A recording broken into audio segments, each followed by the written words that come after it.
On behalf of INFA Managing Committee, I congratulate the organizers for putting up a spectacular Knowledge Day, phenomenal presentations.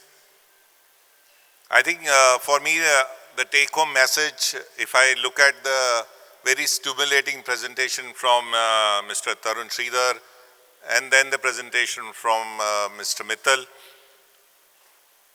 3 points come to my mind: communication with policymakers, collaboration among various stakeholders, including INFA, and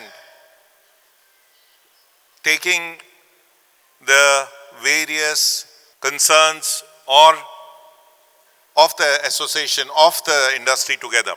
And lastly, the one point which I felt is very, very strongly, which we need to take forward, is the branding.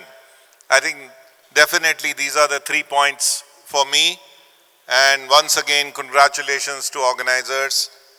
Collaboration, I think you can very well see on the stage. So from INFA, I can commit to IPMA and Poultry India that we are there with you through thick and thin to take forward the animal health, nutrition, including the biologicals and the vaccines together, which is going to be for the benefit of creating a healthy animals and healthier India and a healthier planet. Thank you.